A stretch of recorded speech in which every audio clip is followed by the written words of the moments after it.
എന്നാത്തിനാടാ നീയൊക്കെ ഇങ്ങനെ മേലോട്ട് നോക്കി നിൽക്കുന്നേ? എന്നാ മാസത്തിൽ ഒരു വണ്ടിയെങ്കിലും ഇവിടെ വിൽക്കടാ. നമുക്ക് നല്ലൊരു മാർക്കറ്റ് സ്ട്രാറ്റജി ഇല്ല. എന്റെ പൊന്നിട്ട് ഞാൻ പറഞ്ഞല്ലോ അത് മതി. നീ പറഞ്ഞ ആ സാമാനം ഞാൻ മേടിച്ചു തരാന്നേ. അതൊരു തന്ത്രമാണ് ചെച്ചായ സ്ട്രാറ്റജി. ഈ ആഴ്ച എത്ര കാർ പോയി?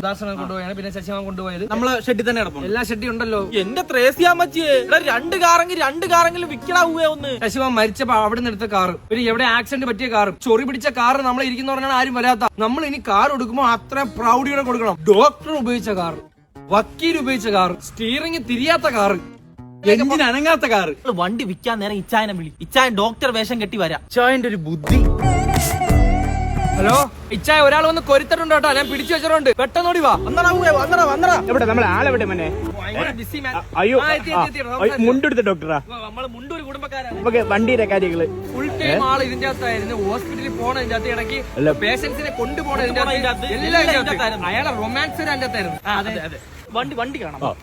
ഇതാണ് നമ്മളെ വണ്ടി. ഇതല്ല ഇത് വേറെ നമ്മളതാ വണ്ടി. ഇതാണ് ഡോക്ടർ ഓടിച്ച വണ്ടി. ഇദ്ദേഹം ഇതിൽ നിന്ന് ഓടിക്കുന്ന ഓട്ടങ്ങൾ കാണണം. ആ ഹോസ്പിറ്റലിൽ ലോറി വളഞ്ഞ് കയറിട്ട് ഇയാളെ ലോറിയുടെ മണ്ടയിൽ ചാടി ഇറങ്ങും. എല്ലാ ദിവസവും കാഷ്വാലിറ്റിയില്ല, വന്യായ ചാട്ടമാണ് ഇങ്ങനെ ചാടുന്ന.